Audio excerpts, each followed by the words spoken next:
Today's guest is Oded Ran. He's the co-founder and CEO of Clue Insights Inc. Okay, Oded, thank you for coming on the show. Yeah, thank you, sir. Happy Friday. Perfect. I'm excited to learn about your sort of entry into construction, operations, data, and AI. But your background is full on tech industry. It is, yeah. For some reason, life took me straight into tech from a fairly young age all the way to a bit older now. Yeah, for sure. And I guess one of the larger organizations you work for was Microsoft.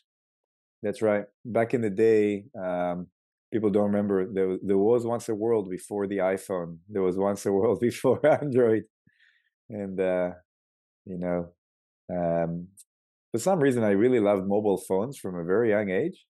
And not that young because yeah, the mobile phones came and Microsoft and BlackBerry used to be before iPhone and Android. It used to be the only companies doing anything interesting on mobile, and Yeah. that feels like a lifetime ago. I mean, what did you learn in an organization like that? Tons. I'm really grateful for the time I spent there. Uh, what do you learn? What do you learn in every large organization? First, just about the sheer size. When you're part of an organization that has tens of thousands, hundreds of thousands of people, um, you learn both about how they operate. You learn about just size of market, the impact of one mistake or one good thing that you could have on millions of people, literally. You also learn afterwards if your heart is more in startups and smaller companies, you learn what these large companies do extremely well and what things they probably don't do as well, and that's Mm, helpful. yeah, For people early in their career, it's a bit like surfing. If you can, so to speak, surf on the wings of a larger bird or a brand, and through that get exposure and learn things at a much higher level, I really recommend it. yeah. And so, what are the things that large companies do well, and what are the things they don't do well? Wow, that's a big one, right? What are the things they do well? Well, there's no question, right? If you're a company like Microsoft or Nvidia or anyone else, just the sheer size of decisions you make when you launch a platform where you choose to focus, um, I don't know, to use a military analogy, it will be the exact impact of sending a carrier to an area you've not been. It comes with power and capabilities and abilities. At the same time, it takes a long time to move an aircraft carrier from one place in the globe to another, right? Um, so, um, most specifically, take for example what Apple did in 2007 when iPhone was launched. They fundamentally changed the entire industry.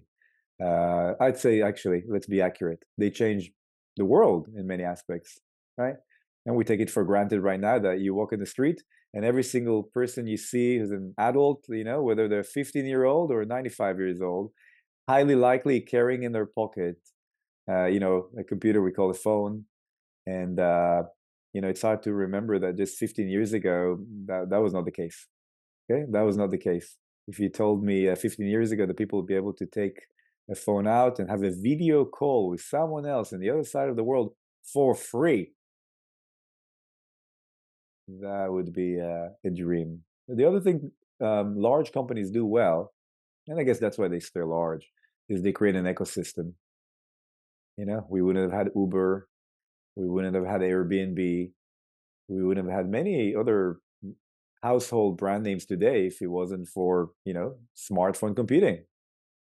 And that's the impact of these large organizations. Yeah. Yeah, for sure. And then, did you start a company after that, or were you CEO of one? What happened there? Yeah, I joined. So I remained in the mobile space, and we'll jump in a minute to Clue, the company I'm currently running. It should also started as a mobile app.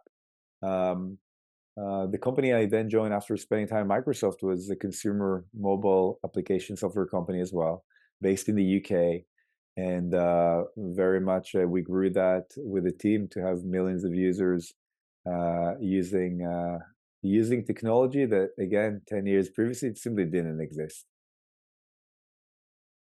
Yeah. And then what were some things there? Because I think that before you were head of a large department, but this year the CEO. What happened there? What sort of things did you learn there? Wow. What sort of things do you learn? People ask that a lot. I would say when I speak now with other founders or leaders, learning is actually easy. Lots of people talk a lot about what you learn. Learning is not that hard. If you're lucky enough to be born with the faculties to learn, and AI and ChatGPT makes it even easier to learn. It's much more interesting to ask people what did they unlearn. We carry out lots of habit patterns and behaviors that may serve us really well in the early years and of our career, over our life. But there's a certain point when you realize you're blocked not by what you're learning and don't know, but you're blocked by what you need to unlearn. So there was a combination of both. I don't want to be too philosophical, but you learn first very practical things. There's a big gap between people who start their career in an organization where everything is served. Someone else is cleaning everything. Someone else is cleaning the toilet and doing the dishes. And those who start in an organization or company, maybe a family business, where if you're not going to do something, no one else is going to do it. And startups are a fantastic place to learn that. So I know I contradicted myself. We spoke earlier about the advantage of maybe having the first few years of your career in a large company like a Google or Facebook. Yeah, it has an advantage. Also, there's a huge advantage to starting it in a company where you have to do everything. Because if you're not going to do it, the buck stops with you. So that was really, you learn 10,000 different things in 1 year, probably. Of course. And you're in and around construction now. Um, well, how did you get there? Like all stories, is a combination of a lot of serendipity and also some intent. On the intent side, um, something in my path took me to industries that I felt I can speak with the end user, and I usually like humble, down to earth end users and folks. They need something simple to be done, and I had the opportunity to do that in my first role. Then when I moved to Microsoft, I did that. When I ran TouchNote, we did that. And construction is one of these industries that all of us are very much aware of, right? You see a random excavator or bulldozer around you, or you live in a house. Well, that has been built. People are just unaware how huge that industry is, construction. Depends what you include into construction, but it could be anywhere from 5% to 10% of the world's economy is involved in construction. Um, and I wanted to be in an industry where I felt it's not yet taking advantage of the promise of technology, of productivity, improvement, and so on. And again, people who are outside of the industry are less aware. They probably have some mm, preconceptions about how efficient construction is or it is not. They might be seeing some highway being built next to their house and they're wondering why is it not being completed in half the time, right? But when you go to the software side of things, you really see gaping holes between what's possible and what's actually being done. So for quite a period, I was interested in that industry. And then the side of serendipity is that 2 floors above me, where I ran my previous company, my two co-founders were sitting down and starting to think about the original concept behind Clue. And one thing led to the other. And that was the serendipity of how we all ended up starting Clue together. Now, almost 5 years ago, more than 5 years ago. Wow. So what specific insight or problem were you trying to solve? The original problem we tried to solve, I'm laughing just thinking how wrong we were, right? uh, so like, I don't know who the folks, anyone who's listening to the podcast, maybe it's someone who has an idea and they're thinking how to start a business, or maybe they know the construction industry well. And I think now about things is draw an analogy from I did a bit of angel investing for a few years. I was extremely unsuccessful angel investors. I think 99% of angel investors are that. Okay, it's more of a charity work ends up being than a successful investment. But there's one investment that you do, and that's where you put all your effort, and that's the company you end up joining or running. Okay, in a sense, you're investing the most precious resource you have, your time on planet Earth. Okay, and so to answer your question about the original idea, it almost doesn't matter because what you want to think about is if you're going to spend 100% of your time on an area, investing in an area that you feel is fertile enough for the right idea to emerge.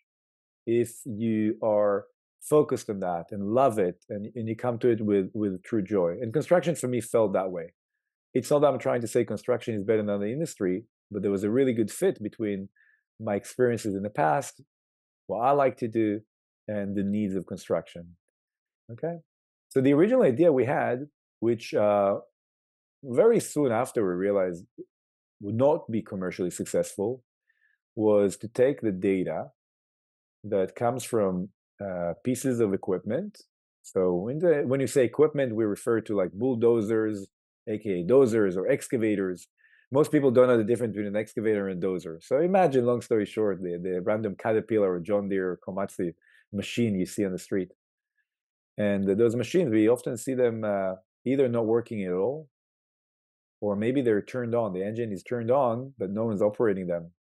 That's called idling.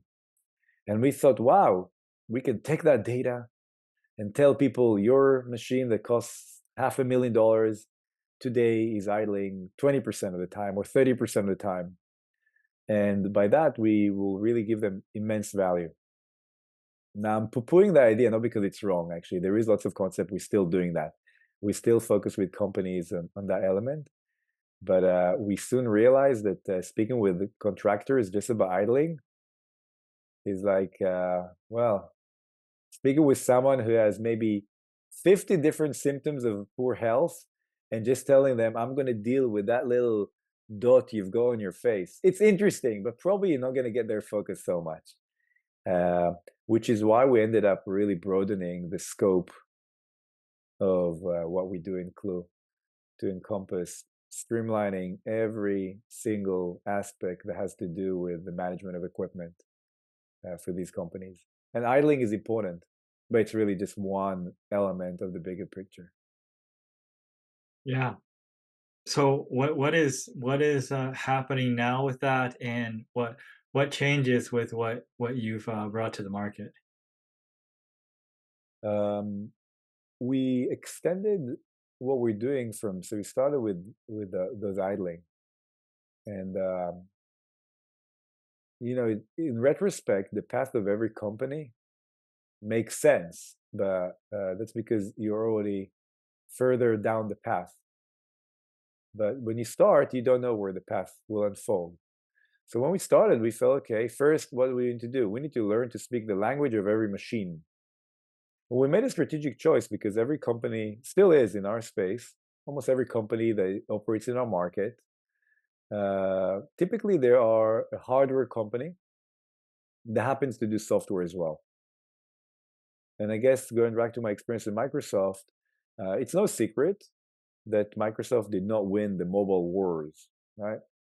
Apple won it and Google won it. And Microsoft tried to do both software and somehow be a play in hardware and realized very soon that it's very hard. And I took that with me. I felt, okay, there's no chance anyone in the world could do, it's hard enough to do one thing right, let alone two things right. If you're trying to do both build the best-in-class hardware and best-in-class software, you're really setting up yourself for a very hard battle and probably for failure. You're probably going to come up with some product that's okay hardware and okay software. It's not going to be best in class. And I felt life is a bit too short and the business case is a bit too poor to justify that. So we took a different approach. We said what we'll do instead of building those tracker boxes, we call them hardware, or the people call them GPS or telematics, it doesn't matter. These are the boxes that sit on each one of these machines and transmit the data and the machine, the health of the machine, the operating data. And if anyone wonders, why is that remotely even interesting? It's very simple. The size of the industry is enormous. Heavy construction alone in the US is $200 billion. Heavy construction, highway, and so on.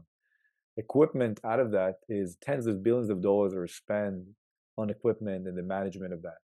And these companies, they could rise, companies rise and fall based on how they manage their equipment. That's why it's interesting both for the companies and why there is a business case. So within that, we figured out, okay, what's the first thing we're going to do? We're not going to create our own box to connect to all these things. Why? Because new machines now, they already come from the manufacturer with their own system, with their own telematics.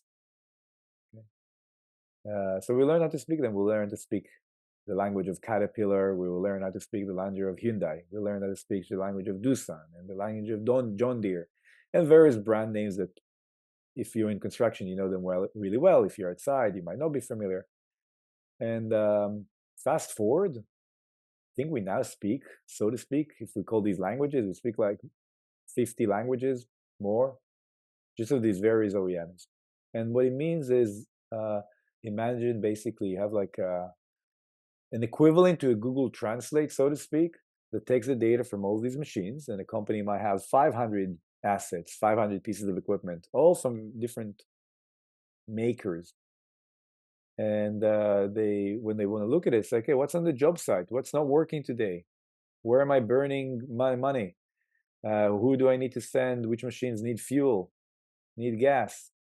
You can look at them in one pane of glass. And that was really the start. All of this explanation is like, hey, what did we do different? We decide we're not going to build our own hardware and tell them to put it. Instead, we're going to speak the language of the machine Yeah. and put it all in one place. How did you get your first customers, and at what point did you feel like you've reached the moment?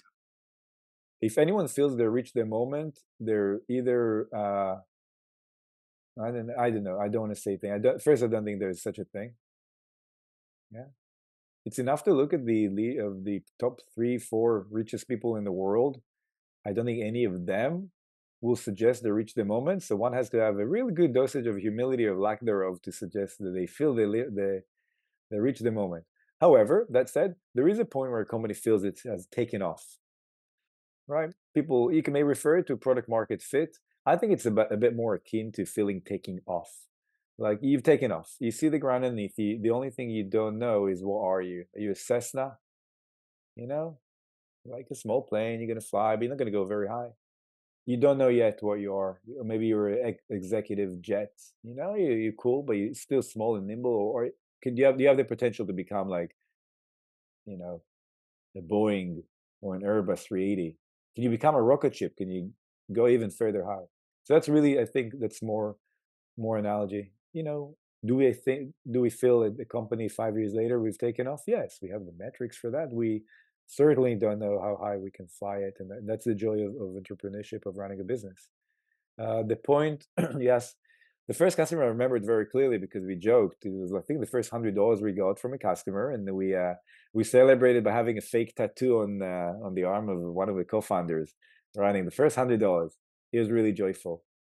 Um, I think anyone who started the business, whether they were like 8 years old or 20-year-old, it doesn't matter.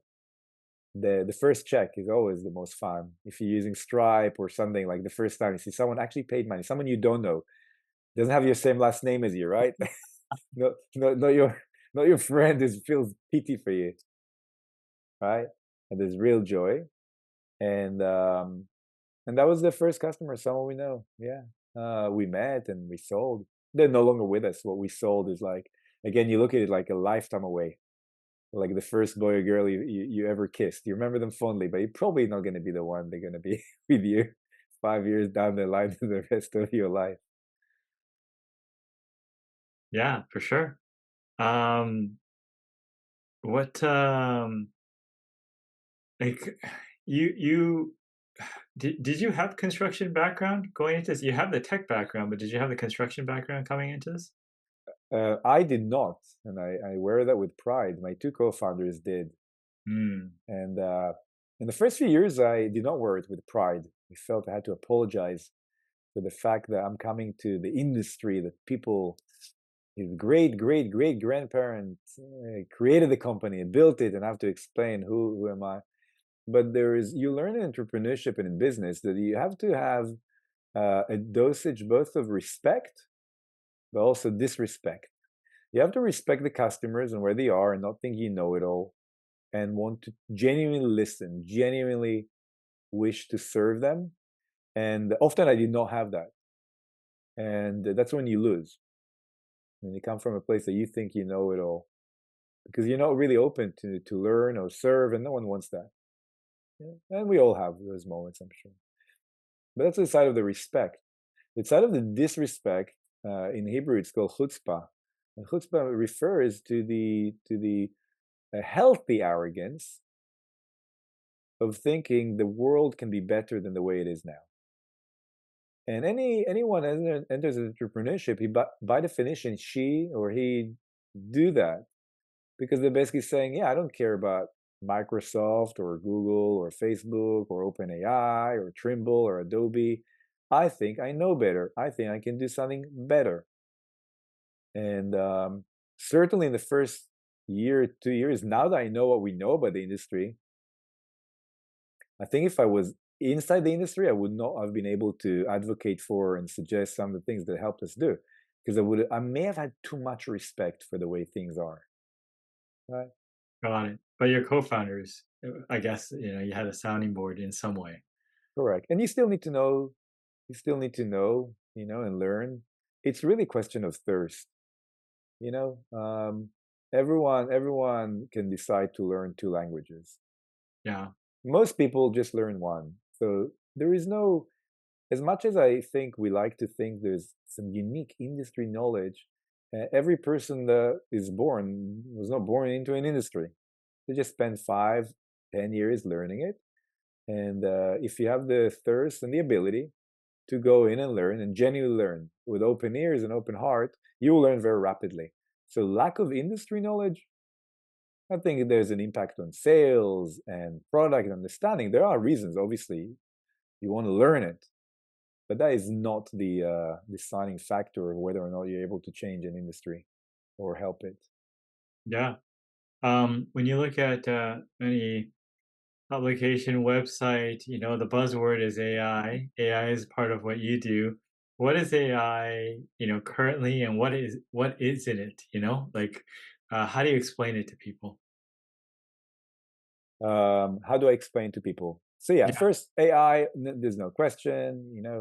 When I presented by AI, I talk about like these three transitions, right? Internet came, let's say 95, and all of a sudden, you know, you cannot, the world completely changed, right? Mobile computing came 2007, let's say, with iPhone in earnest, right, for consumers. And again, it changed the world in very significant ways, okay? Businesses, behaviors, and so on. There was no, there wouldn't have been social media the way they are today without smartphones. And AI, AI, people would not like me saying that, but in earnest, 2022, when ChatGPT comes out in November, that's when AI, enters the mainstream, right? A genuine application that hundreds of millions of people can use. Now, the issue that there's the AI that we're familiar with, whether it's Copilot or GPT or Grok or whatever one uses, and then there's how it hits SaaS, how it hits an industry. And in the construction industry, anyone who used AI knows that AI is an extremely capable tool. One analogy will be an intern, like one of the smartest interns in the world, but you still need to give them instructions, aka context, right? I like to use the analogy of a chef because everyone likes to eat, right? Everyone eats a few meals a day. So AI for me is like the world's best chef. They can truly cook every single dish you wish. Okay? There's one limitation. You need to give them the ingredients. And construction is a really good example. And I use the example a lot that AI right now, you can take the best AI, but the best AI, the best chef in the world would never cook for you. You give them eggs, flour, water, milk. They won't make a very good cake if the eggs are spoiled or the milk is, expired for 2 weeks ago. And a lot of the companies we work with, the main problem is the ingredients, the data. on which AI is supposed to work in the first place is either missing, outdated, unclean, and I urge you later, look at the memes in the internet of like people who want to bake a cake and what they end up baking. Like there's a very funny Reddit memes on that. And that's what happens with AI. What do I mean by that?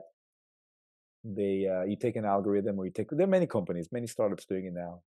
And then you have the presentation, okay, you sign the contract, and then you start working on it, and you get garbage. You still get garbage. And the reason you get garbage is because of the analogy of the chef. You don't bring the world's best chef when you've never ever maintained well the food in your fridge. That's where AI is. A lot of what we do in Clue is be extremely good cleaning people for your ingredients. We put them in the right shelves. We put everything really, really nicely and nicely labeled and nicely cleaned, and we remove the stuff that's old, and the stuff that's mislabeled, we correct it. And then when you start to try different small recipes, for example, you want to create a report telling the company how much money they waste on or spend or misspend on idling or utilization, you can do it like that.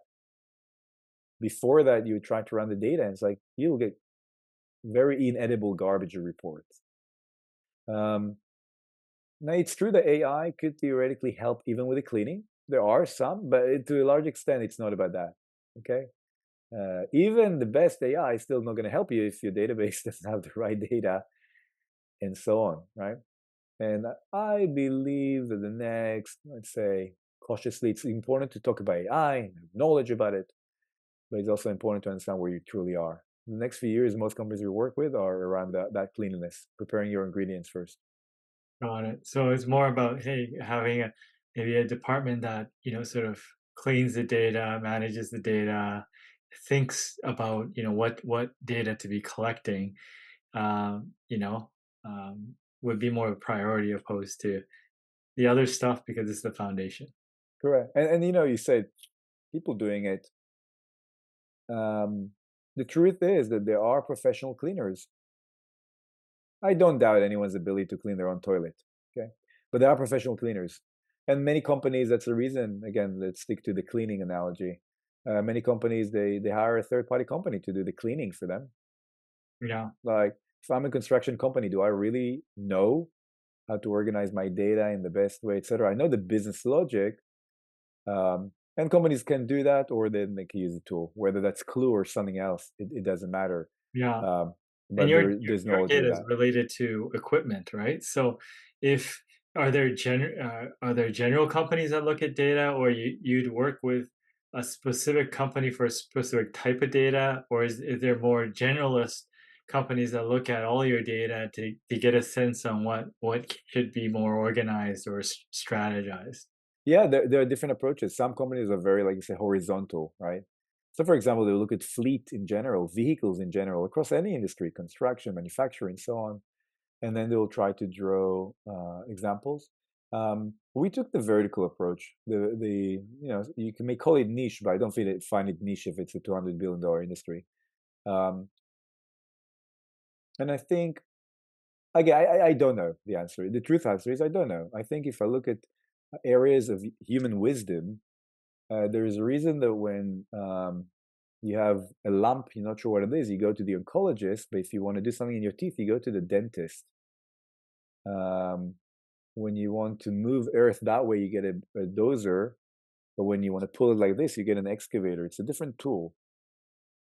Could there be a company one day that can do everything? We all like to think about it, you know? For the time being, we're a bit more humble. We feel that there's quite a lot of unique, intrinsic challenges for this specific industry that's called heavy construction. And that's the reason we're extremely focused on that. We have noticed that it gives us an advantage because then you really speak the language of someone. You don't just speak the language, you speak the language in the native slang accuracy that's required for them to know that you know. Because ultimately, every business is built on the basis of trust. Do they trust you truly here to serve them and help them? Do they trust you're going to be around in a few years? do they trust you're not going to lose your passion to what they do? And I think, at least in our industry, that became very important. No, very nice. Is there anything I didn't ask but you wanted to share? Anything you didn't ask and I wanted to share? I don't think so. I think the context of, in general, construction and entrepreneurship is that um, you'd have to always weigh both the business side, okay, and how fertile is this ground, okay? Is this a ground that has many needs, and it's almost like whatever problem you're going to look at or whatever area, like there are problems abound, okay? That's really one side. The other side is just the desire to do it. And I think certainly this industry, construction technology in particular, it does not lend itself very well to the traditional model of venture capital investment and so on. Simply because it's not this industry has been here before VC and may exist after VC. And they're not, the fact that someone right now raised tens of millions of dollars does not interest them one bit.